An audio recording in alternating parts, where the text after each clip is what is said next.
Assalamualaikum warahmatullahi wabarakatuh. Perkenalkan, nama saya Adinda. Di sini saya akan mereview jurnal dengan bahasa Inggris yang artinya yaitu faktor penentuan malnutrisi yang berpotensi dapat dimodifikasi pada orang dewasa, lanjut usia, tinjauan sistematik. Yang pertama ada latar belakang. Malnutrisi pada lansia menimbulkan beban pribadi sosial dan ekonomi yang signifikan. Untuk mengatasi masalah yang berkompleks dan multifaktorial ini, diperlukan pengetahuan berbasis bukti mengenai faktor-faktor penentuan malnutrisi yang dapat dimodifikasi. Selanjutnya ada tujuan. Tinjauan sistematik terhadap studi prospektif masih kurang dalam bidang ini.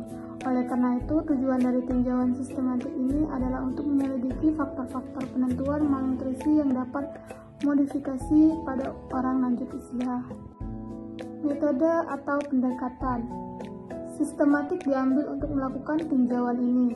8 database dicari. Studi prospektif dengan peserta berusia rata-rata 65 tahun atau lebih dimasukkan. Diperlukan untuk mengukur setidaknya satu faktor penentu pada awal dan malnutrisi sebagai hasil pada masa tindak lanjut. Kualitas studi dinilai menggunakan versi modifikasi dari alat Quality Infrared Turing. Pengumpulan data dapat meta-analisis tidak dimungkinkan, oleh karena itu temuan dari setiap distinksi secara negatif.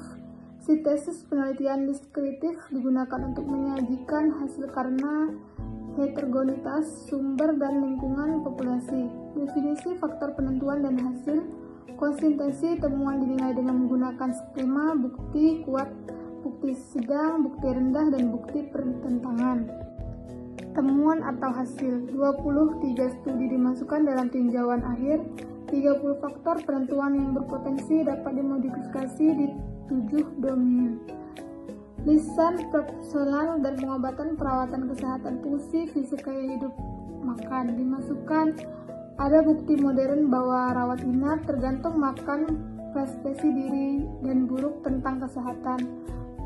Fungsi fisik yang buruk dan nafsu makan yang buruk merupakan faktor-faktor yang menyebabkan malnutrisi.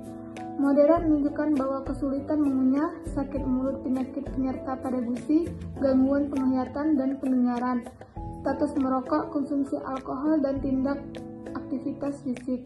Keluhan tentang rasa makan dan asupan nutrisi tertentu tidak merupakan faktor penentuan malnutrisi. Hanya terdapat sedikit bukti bahwa hilangnya minat terhadap hidup, akses terhadap makanan dan roda, serta perubahan pola makan merupakan faktor penentuan terjadinya malnutrisi. Selain itu, hanya ada sedikit bukti bahwa tekanan psikologis, kecemasan, kesepian, akses terhadap transportasi dan kesejahteraan, kelaparan, kehausan bukanlah faktor penentuan malnutrisi. Yang terakhir ada kesimpulan. Ada beberapa faktor penentuan malnutrisi yang berpotensi dapat diubah, namun bukti yang kuat masih kurang untuk sebagian besar faktor penentuan tersebut. Diperlukan studi cohort prospektif yang lebih baik dengan meningkatnya populasi penduduk lanjut usia. Manageta faktor-faktor yang dapat dimodifikasi akan menjadi hal yang sangat penting dalam pengobatan dan pencegahan malnutrisi yang efektif.